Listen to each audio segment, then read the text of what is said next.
പരദൂഷണം പറഞ്ഞുകൊണ്ടോ ഏഷണി പറഞ്ഞുകൊണ്ടോ അല്ലെങ്കിൽ കളവുകൾ പ്രചരിപ്പിച്ചുകൊണ്ടോ അല്ലെങ്കിൽ തൊട്ടടുത്തുള്ള അയൽവാസിയായ സ്ത്രീയെ നിങ്ങൾ മോശമാക്കിക്കൊണ്ടോ നിങ്ങൾ ആരോടെങ്കിലും ഏതെങ്കിലും രീതിയിൽ ചങ്ങാട്ടം കൂടിയാൽ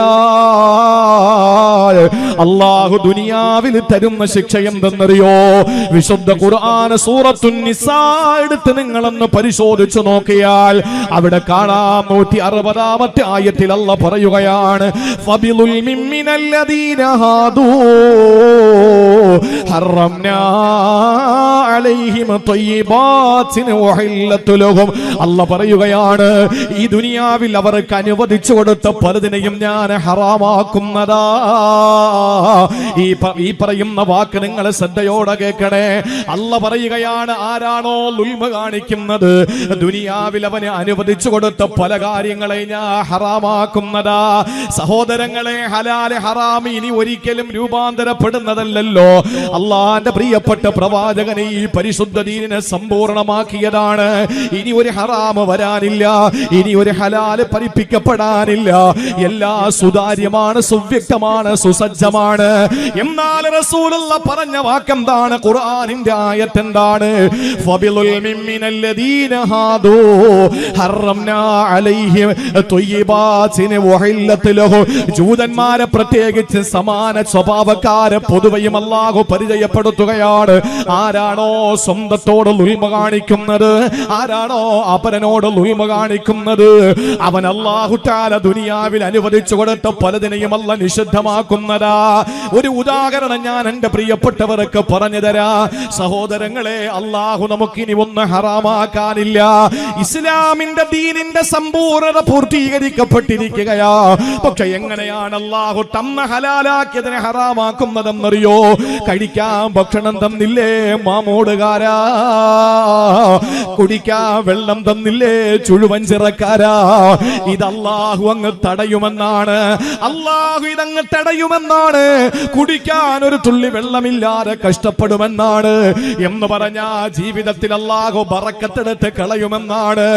ആരാണോ അക്രമം കാണിക്കുന്നത്, എവിടെയാണോ ദുൽമ നടക്കുന്നത്, അവിടെ നിന്ന് അല്ലാഹു ആദ്യം ചെയ്യുന്നത് ഹറംനാ അലൈഹി ത്വയ്യിബാ.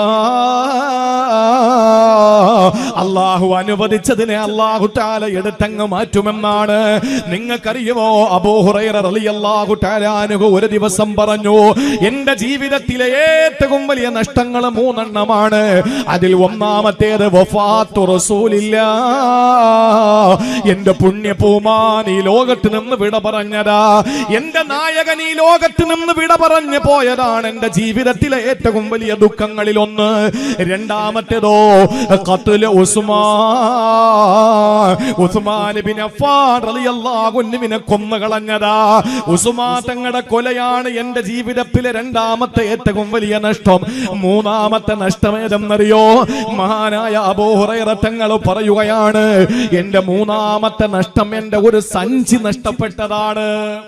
എന്റെ ഒരു സഞ്ചി കളഞ്ഞുപോയി. ആ സഞ്ചി നഷ്ടപ്പെട്ടതാണ് എന്റെ ജീവിതത്തിലെ മൂന്നാമത്തെ നഷ്ടം.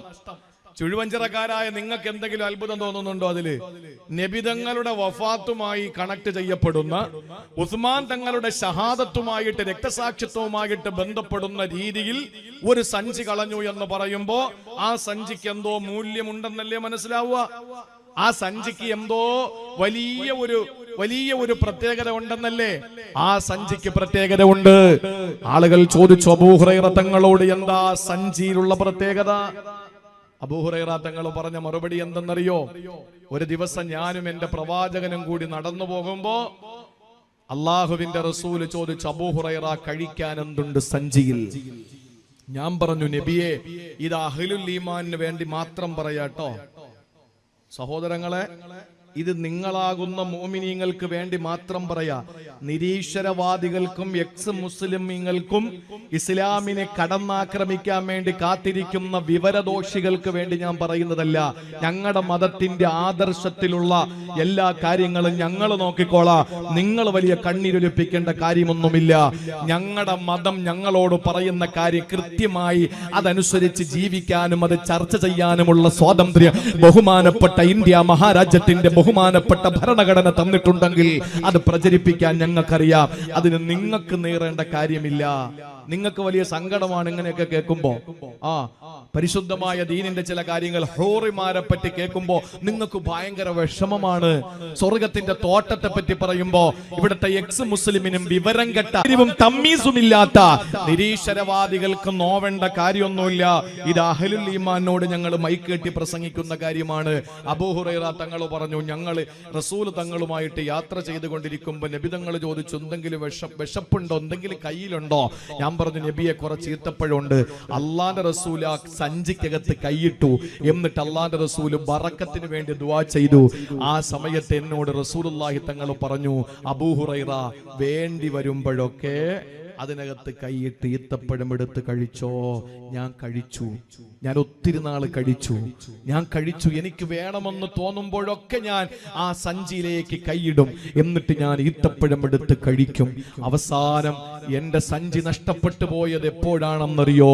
ഉസ്മാൻ ഇബ്നു അഫ്ഫാൻ റളിയല്ലാഹു തആല അൻഹു എന്ന പ്രവാചകന്റെ 2 പെൺമക്കളെ കല്യാണം കഴിച്ചിരുന്ന, വിശുദ്ധ ഖുർആൻ എഴുതി പിടിപ്പിച്ച വിശുദ്ധ ഖുർആനിനെ മുസ്ഹഫിന്റെ കോലത്തിൽ കൊണ്ടുവന്ന മദീനത്തുൻ നബവിയോട് ചേർന്നുള്ള ഏതാനും ചില ഏക്കർ വസ്തുക്കൾ മദീനത്തുൻ നബവി മസ്ജിദുൻ നബവിക്ക് തികയാതെ വന്നപ്പോൾ 35,000 ദീനാറിന് പള്ളിക്ക് വേണ്ടി വാങ്ങിക്കൊടുത്ത, കുടിക്കാൻ ശുദ്ധവെള്ളമില്ലാത്തതിന്റെ പേരിൽ കഷ്ടപ്പെടുമ്പോൾ ജൂതന് 25,000 ദീനാർ കൊടുത്തിട്ട് കിണർ വാങ്ങി മസ്ജിദുൻ നബവിയോട് ചേർത്തി കൊടുത്ത അള്ളാഹുവിന്റെ പ്രിയപ്പെട്ട പ്രവാചകന് സ്വർഗത്തിൽ ഒരു കൂട്ടുകാരനുണ്ടെന്ന് വിശേഷിപ്പിച്ച ഉസ്മാൻ ഇബ്നു അഫ്ഫാൻ റളിയല്ലാഹു തആല അൻഹു എന്ന വൃദ്ധനായ ആ ഖലീഫയെ വീട്ടിൽ തടങ്കലിലാക്കിയിട്ട് വീട്ടിലേക്ക് എരച്ചു കയറിയിട്ട് വിശുദ്ധ ഖുർആൻ എടുത്ത് ഓതിക്കൊണ്ടിരിക്കുമ്പോൾ അദ്ദേഹത്തിന്റെ കൈപ്പത്തി വെട്ടിക്കളഞ്ഞ് അവസാനം ക്രൂരമായിട്ട് കൊന്നുകളഞ്ഞ നോമ്പുകാരനായി ലോകത്ത് നിന്ന് ഷഹാദത്ത് വരിച്ചുപോയ ഉസ്മാൻ തങ്ങളുടെ ക്രൂരമായ കൊലപാതകം നടക്കുമ്പോൾ എന്റെ സഞ്ചി നഷ്ടപ്പെട്ടു. ളുൽമ നടന്നപ്പോ എന്റെ സഞ്ചി നഷ്ടപ്പെട്ടു. നിങ്ങൾ ചിന്തിക്കണം, ളുൽമ നടന്നാൽ, അക്രമം നടന്നാൽ അള്ളാഹു തന്ന പല ബറക്കത്തുകളെയും അള്ളാഹു ഹറംന എന്ന് പറഞ്ഞ തടഞ്ഞു വെക്കും. അള്ളാഹു തടഞ്ഞു വെക്കും. കൊലപാതകങ്ങൾ കൂടിയത് കൊണ്ടാണ് പഴവർഗ്ഗങ്ങളിൽ രുചി ഭേദം വന്നുകൊണ്ടിരിക്കുന്നത്. പണ്ടത്തെ ആപ്പിളിന് ഇപ്പോഴും ടേസ്റ്റ് ഉണ്ടോ? ഉണ്ടോ? എന്താ കാര്യം? അക്രമം കൂടി. നിങ്ങൾക്ക് സംശയമുണ്ടോ?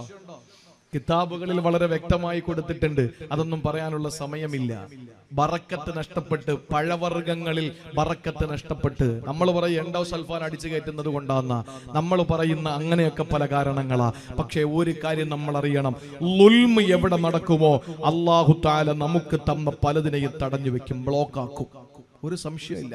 ഇപ്പോ കല്യാണം നടക്കുക. കല്യാണം പ്രസിഡന്റ് ഒരു കൗൺസിലറും കൂടിയാണ്. കൗൺസിലർ പഞ്ചായത്ത് മെമ്പറാ. ഇവിടെ പഞ്ചായത്താണ് അല്ലേ? ഇമാം ഇരിപ്പുണ്ട്, പ്രസിഡന്റ് ഇരിപ്പുണ്ട്. ഞാൻ തുറന്നു പറയാം, ഞാനും ഒരു പള്ളിയിലെ ഇമാമാണ്. കഴിഞ്ഞ വെള്ളിയാഴ്ച ജുമയ്ക്ക് ഇത് ലൈവ് കാണുന്നവർക്കറിയാലോ, ഞാൻ ഇല്ലാത്ത കാര്യം പറയുന്നതല്ല. എന്റെ മഹല്ലത്തില് ജുമാ ദിവസത്തില് ഞാനത് എന്റെ പള്ളിയിൽ പറഞ്ഞിട്ടാണ് ഞാൻ ഇവിടെ പറയുന്നത്. സമുദായത്തിലെ ഹൈന്ദവ സഹോദരങ്ങളുടെ കല്യാണം നിങ്ങൾ എടുത്തൊന്ന് പരിശോധിച്ചു നോക്കണം. ഏതെങ്കിലും പേക്കൂത്തുണ്ടോ? ഇല്ല. ക്രിസ്ത്യാനികളുടെ വിവാഹം എടുക്ക്, ഏതെങ്കിലും പേക്കൂത്തുണ്ടോ? ഇല്ല. മുസ്ലിങ്ങളുടെ കല്യാണം എടുക്ക്, ഏതെങ്കിലും പേക്കൂട്ടില്ലാത്ത കല്യാണം ഉണ്ടോ? ഇല്ല.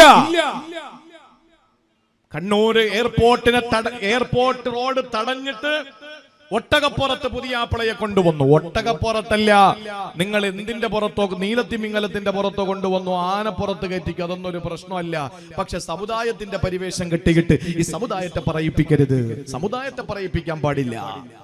JCB-യിൽ കൊണ്ടുവരുന്നു, ടിപ്പറിൽ കൊണ്ടുവരുന്നു, കറിച്ചട്ടിയിൽ ആഹാരം കൊടുക്കുന്നു, ചെണ്ടമേളത്തോടെ കൊണ്ടുവരുന്നു, അനാവശ്യമായ പല കാര്യങ്ങളുമായിട്ട് കല്യാണത്തെ കൂട്ടിക്കുഴയ്ക്കുന്നു.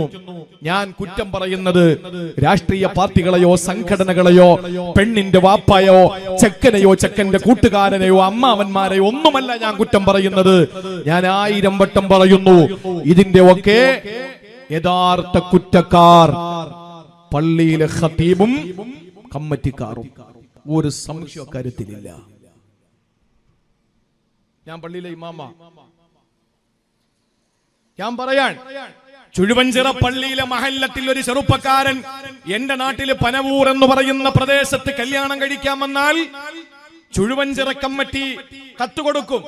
ഇവിടത്തെ ചെക്കനാണ്, മഹൽ അംഗമാണ്, നല്ല പയ്യനാണ്, കുഴപ്പമില്ല എന്ന് പറഞ്ഞൊരു സർട്ടിഫിക്കറ്റ് കൊടുത്ത് ആ സർട്ടിഫിക്കറ്റ് ബ്രോക്കർ വഴിയോ അല്ലാതെയോ എന്റെ മഹല്ലത്തിൽ എത്തിക്കുമ്പോഴാണ് അവരവിടെ നിന്ന് സർട്ടിഫിക്കറ്റ് ഇങ്ങോട്ട് കൈമാറുന്നത്. അങ്ങനെ രണ്ട് മഹല്ലുകളുടെ സുതാര്യമായ ആ ഒരു കൈമാറ്റത്തിന് ശേഷമാണ് നല്ല നിലയിൽ നിക്കാഹ് നടക്കുക. ചുഴുവഞ്ചിറയിലെയും എന്റെ നാട്ടിലെയും എന്റെ മഹല്ലത്തിലെയും ഓരോ മഹല്ലത്തിലെയും കമ്മിറ്റി ഭാരവാഹികൾ പറയണം, ഇസ്ലാമിനെതിരെയുള്ള പേക്കൂട്ടുകൾ നടക്കുമെങ്കിൽ മോനെ ഞാൻ സർട്ടിഫിക്കറ്റ് തരില്ല. ഇത് അള്ളാന്റെ പള്ളിയാണ്, ഇത് പടച്ചവന്റെ പള്ളിയാണ്. ഈ പള്ളിയിൽ നിന്ന് ഇസ്ലാമിന് വിരുദ്ധമായ പ്രവർത്തനങ്ങൾ നിന്റെ നിക്കാഹിനോ നിക്കാഹുമായി ബന്ധപ്പെട്ട കാര്യങ്ങൾക്കോ നടക്കുമെങ്കിൽ പെർമിഷൻ തരില്ല എന്ന് പറയേണ്ട ബാധ്യത കമ്മിറ്റിക്കാർക്കുണ്ട്. ഇമാമ് പറയണം, എന്നെ അൽഫാത്തിയ വിളിക്കാൻ കിട്ടൂല, എന്ന് പറയാൻ ഞാൻ വരണമെങ്കിൽ അവിടെ ഇസ്ലാമിന് വിരുദ്ധമായ പ്രവർത്തനങ്ങൾ നടക്കാൻ പാടില്ല എന്ന് നെഞ്ചുറപ്പോടെ ചങ്കൂട്ടത്തോടെ പള്ളിയിലെ ഖതീബുമാര് പറയണം. അല്ലാത്ത സ്ഥലത്തിൽ ഞാൻ ദുആരക്കാൻ വരൂല എന്ന് പറയണം. കമ്മിറ്റിക്ക് പറയാം, നിങ്ങൾ എന്തെങ്കിലും ഇനി നിങ്ങൾ ചെയ്താൽ ആ ചെയ്യുന്ന പക്ഷം 1 ലക്ഷം രൂപയോ 2 ലക്ഷം രൂപയോ പണിഷ്മെന്റ് പെനാൽറ്റി അടക്കേണ്ടി വരുമെന്ന് പറഞ്ഞാൽ ചെറുപ്പക്കാർ ഈ പണി അവസാനിപ്പിക്കും. കാരണം എന്താ, വാപ്പ മരിച്ചാ പിന്നെ വീടിന്റെ തട്ടും പുറത്തിട്ട് ഉണക്കാനേ പറ്റുള്ളൂ. കമ്മിറ്റിക്കാർ പള്ളിയിൽ അടക്കാൻ സമ്മതിക്കൂല ഈ 1 ലക്ഷം അടയ്ക്കാതെ. ഈ 2 ലക്ഷം രൂപ കൊടുക്കാതെ പള്ളിയിൽ വാപ്പാരെ മയ്യത്തുകൊണ്ടുവരാൻ പറ്റൂല. അങ്ങനെ വരുമ്പോ 2-3 പേർക്ക് അടിച്ചുകൊട് 4ാമത്തെ കല്യാണം മുതൽ ദീനിയായ കല്യാണം നടക്കും, ഒരു സംശയമില്ല. അല്ലാതെ ഇങ്ങനെ നടക്കുന്ന കല്യാണത്തിൽ ഉണ്ടാകുന്ന കുഞ്ഞുങ്ങൾക്ക് വികൃതി കൂടുതൽ ഉസ്താദെ നൂലോതി തരി എന്ന് പറഞ്ഞിട്ട് ബഹുമാനപ്പെട്ട നമ്മുടെ ഇമാമിന്റെ അടുത്ത് വന്ന ചങ്ങല ഓതി കെട്ടിയ മാറൂ നിങ്ങൾക്ക് തോന്നുന്നുണ്ടോ? വട ഓതി കെട്ടിയ മാറൂ എന്ന് തോന്നുന്നുണ്ടോ? ഞാൻ 916 സുന്നി തന്നെയാണ്. പ്രിയപ്പെട്ട സഹോദരങ്ങളെ, ഞാൻ പറയുന്നു, ഒരിക്കലും വാപ്പയുടെ ഉമ്മയുടെയും കല്യാണം ഈ കോമാളിത്തരത്തിൽ ഉണ്ടാകുന്ന കല്യാണത്തിൽ ഉണ്ടാകുന്ന കുഞ്ഞുങ്ങൾ നന്നാകുന്ന ഒരു രീതിയിലും നമ്മൾ ഒരു മഷിയിട്ട് ഒരു മന്ത്രവാദിയെ കൊണ്ട് നോക്കിയാലും നമുക്ക് മനസ്സിലാക്കാൻ പറ്റില്ല, നന്നാവൂല. അതുകൊണ്ട് ജമാഅത്ത് പരിപാലന സമിതിക്കും മഹല്ല് ഖതീബിന്, അതുകൊണ്ടാണ് റസൂലുള്ളാഹി പറഞ്ഞത് 2 കൂട്ടർ നന്നായാൽ സമൂഹം നന്നാവും. അൽ ഉലമാഉ വൽ ഉമറാഉ, ഖതീബും കമ്മിറ്റിക്കാരുമാണ്. ആ 2 പേര് ദുഷിച്ചാൽ ആ നാട് ദുഷിച്ചു. അള്ളാഹു നമ്മളെ ഇസ്സത്തുള്ളവരാക്കട്ടെ. ഏതോ ഒരു പള്ളിയിൽ, എനിക്കിപ്പോഴും ഓർമ്മയുണ്ട്, പള്ളിയൊക്കെ എനിക്കറിയാം, ഞാൻ പറയുന്നില്ലെന്നേ ഉള്ളൂ. ആ പള്ളിയില് കല്യാണത്തിന് ശേഷം ഇങ്ങനെ ചെണ്ടമേളത്തോടു കൂടി ചെക്കനെ കൊണ്ടുപോയി 25,000 രൂപ അടിച്ചു കൊടുത്തു. 25,000 രൂപ അടിച്ചു കൊടുത്തു. ഇപ്പൊ എന്താ സംഭവിച്ചെന്നറിയോ? ഡിസ്പോസബിൾ പ്ലേറ്റിലാണ് ചോറ് കൊടുക്കുന്നത്. കാരണം സ്റ്റീൽ പ്ലേറ്റിലെങ്ങാനും ചോറ് കൊടുത്ത അങ്ങാനും തമ്മിൽ കയറി മുട്ടിയിട്ട് ഇതിന് വേറെ മുട്ടാണെന്ന് പറഞ്ഞിട്ട് പള്ളിക്കാർ 5,000 അടിച്ചു കൊടുത്താലോ എന്ന് പേടിച്ചിട്ട് ഡിസ്പോസബിൾ പ്ലേറ്റിലാണ് ചോറ് കൊടുക്കുന്നത്. ആ ഒരു പേടി ഉണ്ടാവണം. വിറയ്ക്കണം മഹല്ലത്തെന്ന് പറഞ്ഞാൽ. ഇന്ന് നേരെ ചെറുപ്പക്കാരനെ വിറയ്ക്കുന്നത് ആർക്കാ? പണ്ടുള്ള ആളുകൾ പറയും, എന്ത് പ്രശ്നം വന്നാലും ചുഴുവഞ്ചിറയിലും മാമൂട്ടും കേരളപുരത്തിലും കുണ്ടറയിലും എളമ്പള്ളൂരും മുക്കടയിലും അതുപോലെ ചന്ദനത്തോപ്പിലും അതുപോലെ തന്നെ ഈ പ്രദേശത്തെ ഓരോ മുക്കിലും മൂലകളിലും പ്രശ്നം ഉണ്ടായാൽ പരിഹരിക്കപ്പെടേണ്ട സ്ഥലം പള്ളികളാണ്. കാരണം പള്ളി സെക്രട്ടേറിയറ്റ് മന്ദിരമാണ്. നിസ്കരിക്കാനും ഹദ്ദാദോദാനും കുത്തുബിയത്ത് നടത്താനും മാത്രമുള്ളതല്ല പള്ളി. പള്ളി ഈ നാടിന്റെ സെക്രട്ടേറിയറ്റ് മന്ദിരമാണ്. ഈ നാട്ടിലെ ഒരു ഹിന്ദു അശോകൻ എന്ന് പറയുന്ന സഹോദരൻ ഇവിടെ ഉണ്ടെന്നാണ് എന്റെ വിശ്വാസം. ഞാൻ വരുന്നതിനും മണിക്കൂറുകൾക്ക് മുമ്പേ ഇവിടെ ഉണ്ടായിരുന്നു അദ്ദേഹം. ഞാൻ കയറി വന്നപ്പോ കേറി വരട്ടെ എന്ന് ചോദിച്ച് കേറി വന്നു. ഉസ്താദിനെ കാണാൻ വേണ്ടി ഞാൻ വന്നതാണ്. ഞാൻ നിങ്ങളുടെ പ്രസംഗം കേൾക്കുന്ന ആളാണ്. എനിക്കൊരു ഫോട്ടോ എടുക്കണം. ഞാൻ പറഞ്ഞു എടുത്തോളൂ. അപ്പോഴും ഞാൻ അറിയുന്നില്ല അശോകനാൻ. അദ്ദേഹം എന്തോ പേര് പറഞ്ഞു. ഞാൻ അഷ്റഫ് എന്നാ കരുതി. ഞാൻ പറഞ്ഞു അഷ്റഫാണോ എന്ന് ചോദിച്ചപ്പോ എന്നെ പറഞ്ഞു അല്ല, അശോകനാണ് ഞാൻ എന്ന് പറഞ്ഞു. അദ്ദേഹം പോയെന്നാണ് എന്റെ വിശ്വാസം. ആ ഒരു സ്നേഹവും ആ ഒരു കരുതലുമാണ് പ്രിയപ്പെട്ടവരെ നമുക്കുണ്ടാവുന്നത്, അല്ലേ? വരുന്നുണ്ട്. എന്റെ വിഷയത്തിന്റെ ഗൗരവമായ ഭാഗത്തേക്ക് ഞാൻ വരുന്നുണ്ട്. നിങ്ങൾ ശ്രദ്ധയോടെ കേട്ടോളി. അള്ളാഹു മനസ്സിലാക്കാനുള്ള തൗഫീക്ക് നൽകി അനുഗ്രഹിക്കുമാറാവട്ടെ. നമുക്ക് വേണ്ടത് അശോകന്മാരെയാണ്, അല്ലാതെ അബ്ദുള്ള കുട്ടിമാരെ അല്ല. നമുക്ക് വേണ്ടത് അശോകന്മാരെയാണ്. നമുക്ക് വേണ്ടത് അശോകന്മാരെയാണ്. നമുക്ക് വേണ്ടത് അബ്ദുള്ള കുട്ടിമാരെയും ആരിഫ് ഖാൻമാരെയും അല്ല നമുക്ക് വേണ്ടത്. നമുക്ക് വേണ്ടത് പ്യുവർ അശോകന്മാരെയാണ് നമുക്ക് വേണ്ടത്. എങ്കിലേ ഇവിടെ സമാധാനത്തിന്റെ ഭാവി ഇന്ത്യ ഉണ്ടാകാൻ നമുക്ക് കഴിയുള്ളൂ. അള്ളാഹു നമുക്ക് സന്തോഷവും സമാധാനവുമുള്ള നല്ലൊരു ജീവിതം അള്ളാഹു നൽകി അനുഗ്രഹിക്കുമാറാവട്ടെ. പ്രിയപ്പെട്ട സഹോദരങ്ങളെ, മഹല്ലുകൾ വിചാരിച്ച നടക്കാത്ത ഒന്നുമില്ല. പേടിക്കണം മഹല്ലെന്ന് പറഞ്ഞാൽ. പണ്ടുള്ള ആളുകൾ പറയും, എന്തെങ്കിലും പറഞ്ഞ പോയി പള്ളി പറയണം. പോയി പള്ളി പറയണം എന്ന് പറഞ്ഞാൽ എന്താ? പരിഹരിക്കപ്പെടുന്ന സ്ഥലം പള്ളിയാണ് എന്നറിയാമായി. ഇന്ന് പള്ളി അടക്കുന്ന പ്രശ്നങ്ങൾ പരിഹരിക്കുന്നത് ചായക്കടയിലാണ്. പള്ളിയിലെ പ്രശ്നം പരിഹരിക്കുന്നത് ചായക്കടയിൽ വെച്ചിട്ടാണ്. അത് മാറണം. ചായക്കടയിലെ പ്രശ്നം പരിഹരിക്കാൻ പള്ളി തിരഞ്ഞെടുക്കണം. അള്ളാഹു ആ പള്ളിയോടുള്ള ഹുർമത്ത് പാലിക്കാൻ നമുക്ക് നൽകി തൗഫീക്ക് നൽകി അനുഗ്രഹിക്കുമാറാവട്ടെ. അതുകൊണ്ട് അള്ള തന്ന എല്ലാ അനുഗ്രഹങ്ങളെയും തടയും ലുൽമുണ്ടെങ്കിൽ. ഇനി ഒരുപാട് വിഷയം അതുമായി ബന്ധപ്പെട്ട് പറയാനുണ്ട്, സമയമില്ല. ലുൽമ് നമ്മളെ വീട്ടിലുണ്ടോ? വീട്ടിൽ അള്ളാഹു ദാരിദ്ര്യം തരും. തന്ന എല്ലാ അനുഗ്രഹങ്ങളും അള്ള തടഞ്ഞു വെക്കും, അതിലൊരു സംശയവും ഇല്ല. എന്നിട്ട് ആഖിറത്തിലോ വിശുദ്ധ ഖുർആന സൂറത്തുൽ അൻആമിൽ അല്ലാഹു പറയുകയാണ്, അല്ലദീന ആമനൂ വലം യൽബിസൂ ഈമാനഹും ബിളുൽം ഉലൈക ലഹുമുൽ അംനു വഹും മുഹ്തദൂൻ. അല്ലാഹു പറയുകയാണ്, അല്ലദീന ആമനൂ, ഈമാനുള്ളവരുണ്ടല്ലോ, വലം യൽബിസൂ ഈമാനഹു, അവരുടെ ഈമാനിനോടൊപ്പം അവരെ കണക്ട് ചെയ്തില്ല. എന്തിനെ? ബിളുൽമിൻ, അക്രമത്തെ. ഈമാനാണ്, മുഅ്മിനാണ്, പക്ഷേ ളുൽമ ചെയ്യുന്നില്ല. അങ്ങനെയുള്ള ഒരു ജനതയ്ക്ക് അല്ലാഹു ആഖിറത്തിൽ കൊടുക്കുന്നത് എന്തെന്നറിയോ? ഉലൈക ലഹുമുൽ അംനു. ആഖിറത്തിൽ അഥവാ ഒരു ചാൻ മുകളിൽ കത്തിജ്വലിച്ചു നിൽക്കുന്ന അരുണന്റെ കിരണമേറ്റുകൊണ്ട് ചെമ്പുത്തറ താപം കൊണ്ട് വിറയ്ക്കുന്ന മഹ്ശറാവൻ സഭ, ആരോരുമില്ലാത്ത പടച്ചവന്റെ ചെമ്പുത്തറ, വാദികളും പ്രതികളുമുള്ള സാക്ഷികളുമുള്ള ആ കോടതി, വക്കീലുമാരില്ലാത്ത കോടതിയാണ്, അപ്പീല് പോകാത്ത കോടതിയാണ്. ആ കോടതിയിൽ യജമാനനായ നീതിമാനായ പടച്ചതമ്പുരാൻ വരികയാണ്. ആ സമയത്തതാ പ്രിയപ്പെട്ടവര്, ആ കോടതിയിൽ അല്ലാഹു റബ്ബുൽ ഇസ്സത്ത് നമുക്ക് അഭയം തരികയാ. ഉലൈക ലഹുമുൽ അംനു, അവന് നിർഭയത്വം അല്ല കൊടുക്കുന്നതാ. മുഅ്മിനായാലും മാത്രം പോരാ, വിശ്വാസിയായാലും മാത്രം പോരാ, ആരാന്റെ പച്ചയിറച്ചി തിന്നാത്തവനാകണം. അള്ളാഹു തൗഫീക്ക് തരട്ടെ. കൊതുകിനെ പോലെ ആകരുത്. കൊതുകെന്ന് പറഞ്ഞാൽ ഇപ്പോ ഖത്തീബിന്റെ രക്തം ഊറ്റി കുടിക്കും, എന്നിട്ട് നേരെ കറങ്ങി കമ്മിറ്റി ഓഫീസിൽ പോയി പ്രസിഡന്റ് രക്തവും കുടിക്കും. കറങ്ങി നടന്ന് പ്രസംഗിക്കാൻ വന്ന എന്റെ രക്തം ഊറ്റി കുടിക്കും. എല്ലാത്തിന്റെ രക്തം ഊറ്റി കുടിക്കുന്ന കൊതുകായി നമ്മൾ മാറരുത്. ഇന്നലെ കാസർഗോഡ് ബേക്കൽ മാണിക്കോട്ട് എന്റെ പ്രസംഗത്തിന്റെ വിഷയം തേനീച്ചയും വിശ്വാസിയും എന്നുള്ളതായിരുന്നു. ഈച്ച പോലെയും ആകരുത്. ഈച്ച എന്ന് പറഞ്ഞാൽ ദുർഗന്ധങ്ങളാണ് ഇഷ്ടം, വിസർജങ്ങളാണ് അതിന് പ്രിയം. നാറ്റം പിടിച്ചെടുത്ത് ഈച്ച ഇരിക്കൂ. പക്ഷെ തേനീച്ച അങ്ങനെയല്ല. സൗരഭ്യങ്ങളിൽ മാത്രം സന്തോഷകരമായ അനുഭൂതിയുള്ള ഏറ്റവും നല്ല നിമിഷങ്ങൾ സമ്മാനിക്കുന്ന തേനീച്ച എന്ന് പറയുന്ന മണിക്കൂറിൽ 29 കിലോമീറ്റർ യാത്ര ചെയ്യാൻ കഴിവുള്ള, ദിവസവും 4 കിലോമീറ്റർ യാത്ര ചെയ്യുന്ന, 1 ഗ്രാം തേൻ ഉൽപ്പാദിപ്പിക്കുന്നതിന് വേണ്ടിയിട്ട് 100 പുഷ്പങ്ങളെ സമീപിക്കേണ്ടി വരുന്ന, 100 ഗ്രാം തേൻ ഉൽപ്പാദിപ്പിക്കുന്നതിന് വേണ്ടിയിട്ട് 2500 യാത്ര ചെയ്യേണ്ടി വരുന്ന, എല്ലാ ഈച്ചയും നരകത്തിലാണ്, തേനീച്ച മാത്രം സ്വർഗത്തിലാണെന്ന് പ്രവാചകൻ പഠിപ്പിച്ച ആ തേനീച്ച ഖുർആനിൽ ഇടം പിടിച്ച സൂറത്തുൻ നഹ്ൽ 68, 69 2 സൂക്തങ്ങളിലൂടെ ഒരു വലിയ സന്ദേശം ശാസ്ത്രലോകത്തിന് പാകിക്കൊടുത്ത വിശുദ്ധ ഖുർആനിന്റെ പരാമർശ വിഷയമായ തേനീച്ച. അതുപോലെ ആകണം നമ്മൾ. തേനീച്ച അക്കലത്ത് ത്വയ്യിബ, നല്ലത് തിന്നും, വളഅത്ത് ത്വയ്യിബ, നല്ലടുത്ത് നല്ല കാര്യങ്ങൾ പ്രവർത്തിക്കും. ഇദാ വഖഅത്ത് ലം തുക്സിദ് വലം തുഫ്സിദ്, ഒരാളെ ആക്രമിക്കൂല, ഒരു ഫസാദ് ഉണ്ടാക്കൂല. നമ്മൾ അങ്ങനെ ആകണം പ്രിയപ്പെട്ടവരെ. നമ്മൾ ആരോടും അക്രമം കാണിക്കണ്ട എന്ന നാളെ പരലോകത്ത് അല്ലാഹു നമുക്ക് അമ്ന്, നിർഭയത്വം തരുമെന്ന് അല്ലാഹുവിന്റെ പരിശുദ്ധമായ ഖുർആൻ. ഇനി ഞാൻ എന്റെ വിഷയത്തിന്റെ മറ്റൊരു തലത്തിലേക്ക് നിങ്ങൾ ശ്രദ്ധ ക്ഷണിക്കുകയാണ്. നമ്മൾ അക്രമികളായാൽ എപ്പോഴാ നമ്മൾ അക്രമികളാകുന്നത്? 3 കാരണങ്ങൾ കൊണ്ടാണ് ഒരു മനുഷ്യൻ അക്രമിയാകുന്നത്. ഖുർആനാണ്. ഞാൻ ആമുഖമായി ബറക്കത്തിന് ഓതി വെച്ച ആ ആയത്തിലേക്ക് ഞാൻ മടങ്ങി വരികയാണ്. 3 കാരണങ്ങൾ കൊണ്ടാണ് ഒരു മനുഷ്യൻ അക്രമിയാകുന്നത്. ഏതാ 3 കാരണം എന്നറിയോ? 1, സമ്പത്തുണ്ടെങ്കിൽ ഉണ്ടല്ലോ ഒരു നയാ പൈസയുടെ ബോധം ഉണ്ടാവൂല, പക്ഷെ പൈസക്കാരനാണ്, ഭയങ്കര പണക്കാരനാണ്. ആളവന്റെ കൂടെ നിൽക്കും, അവൻ അക്രമിയായിരിക്കും, മതില് കെട്ടി അടയ്ക്കും. കാസർഗോഡ് ജില്ലയിൽ ഞാൻ അറിയാതെ അങ്ങ് ജില്ല പറഞ്ഞു പോയതാ, ഇനിയിപ്പോ ഒന്നും ചെയ്യാനില്ല, ലൈവാ. കാസർഗോഡ് ജില്ലയിൽ കഴിഞ്ഞ ഒരാഴ്ചക്ക് മുമ്പ് ഒരു പരിപാടിക്ക് പോകുമ്പോ എന്നെ അത്ഭുതപ്പെടുത്തി. എന്നെ കൊണ്ടുപോയ സഹോദരൻ എന്നോട് പറഞ്ഞു, ആ മതില് കണ്ടോന്ന് ചോദിച്ചു. ഒരു വീടിന്റെ മതിലാണ്. ഇത് കേട്ടിട്ടെങ്കിലും അദ്ദേഹം അത് പൊളിച്ചു കളയട്ടെ. അപ്പോ ടൗണിൽ നിന്നാൽ ഒരു വീട് കാണാം.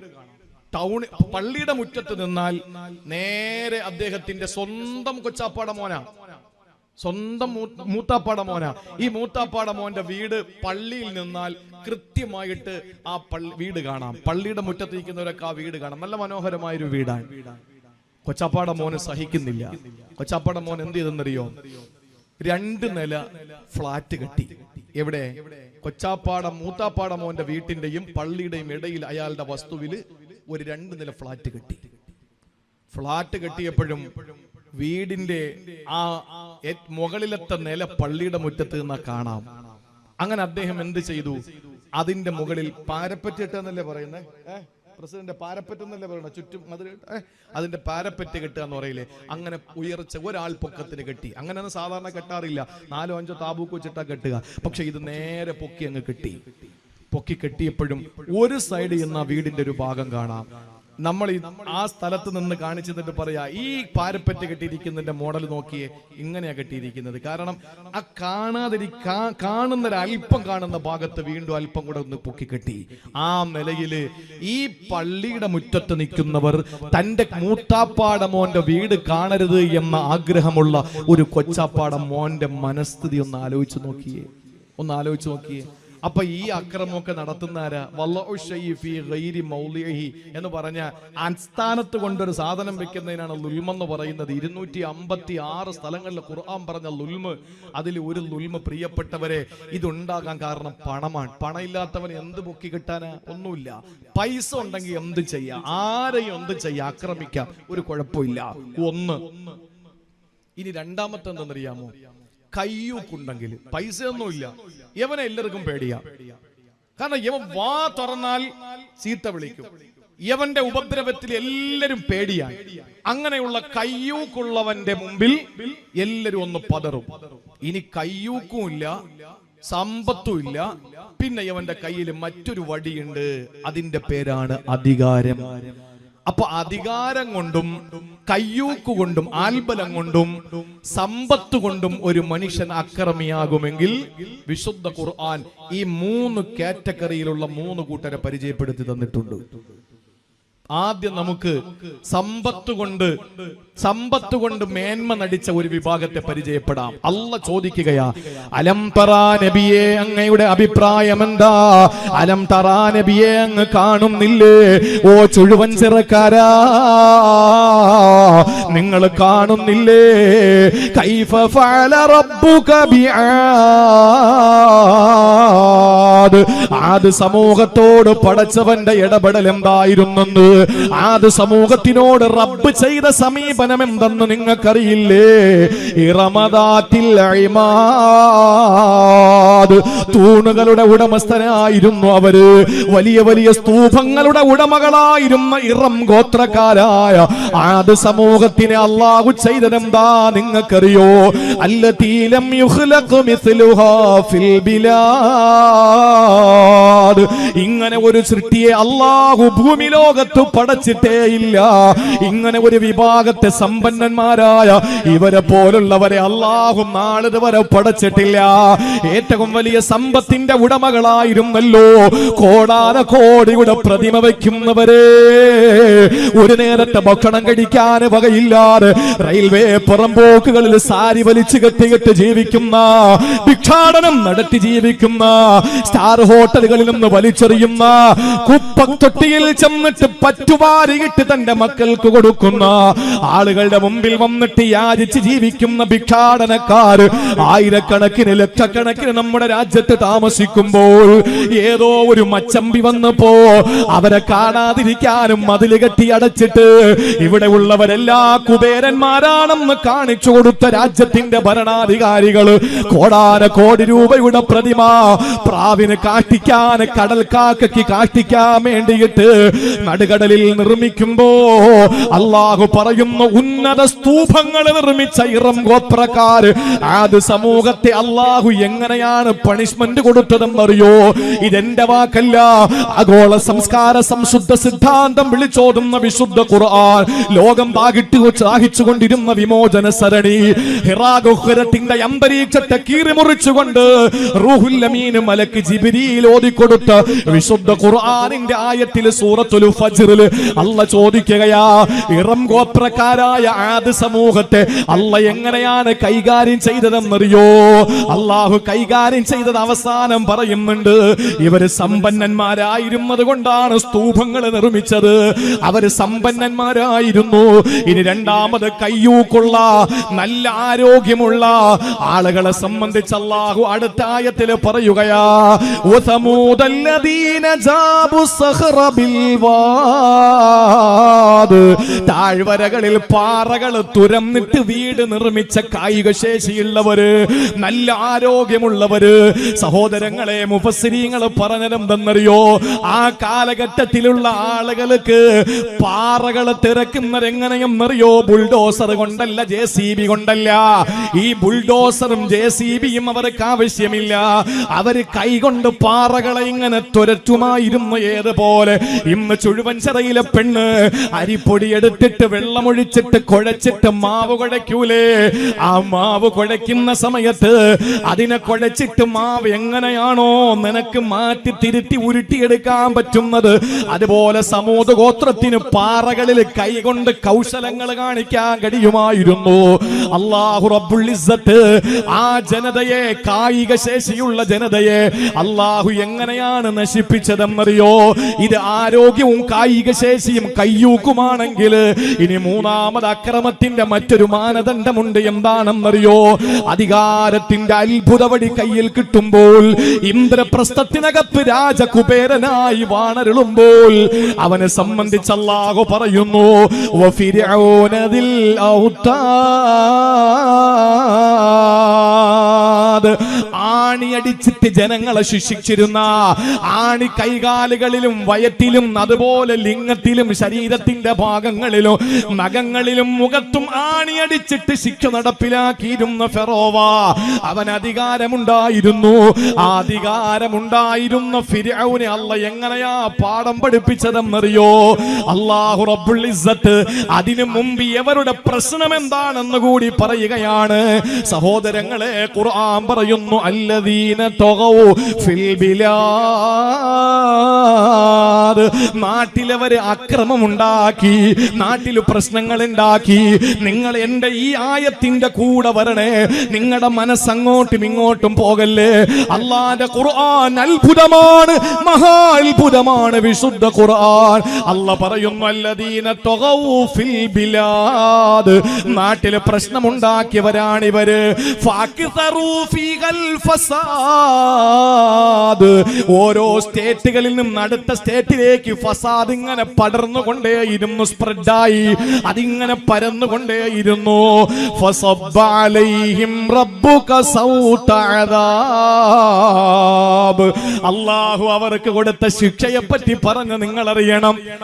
ആദ് സമൂഹത്തെ ശിക്ഷിച്ച വേറെ രീതിയില, സമൂദ് ഗോത്രത്തെ ശിക്ഷിച്ചത് വേറെ രീതിയില, ഫിർഔനിന്റെ ജനതയെ നശിപ്പിച്ചത് വേറെ കോലത്തില.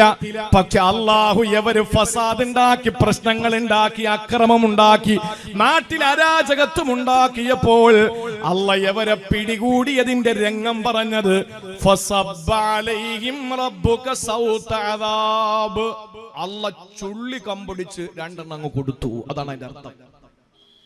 നിങ്ങൾ നോക്കിയേ, അല്ലാഹു അവരെ എന്ത് ചെയ്തു എന്നാ പറഞ്ഞേ?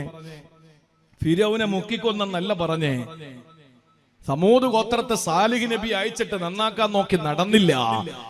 ആദ് സമൂഹത്തെ ഹൂദ് നബി അയച്ചിട്ട് നന്നാക്കാൻ നോക്കി, നടന്നില്ല. ഫിർഔനെ മൂസാ നബിയെ വിട്ട് നന്നാക്കാൻ നോക്കി, നടന്നില്ല. ആ നിലയിൽ തൊഗവു, പ്രശ്നങ്ങൾ ഉണ്ടാക്കി. വർത്തമാനകാല സാഹചര്യങ്ങളെ കൂട്ടി വായിക്കല്ലാക്കിൽ തക്ഫീഹിൽ ഇഷാറ, ബുദ്ധിമാന് സൂചന മതിയാകും. പേടിച്ചിട്ടല്ല, നാട്ടില് ഫിത്ന ഉണ്ടാക്കണ്ടെന്ന് വെച്ചിട്ടാണ്.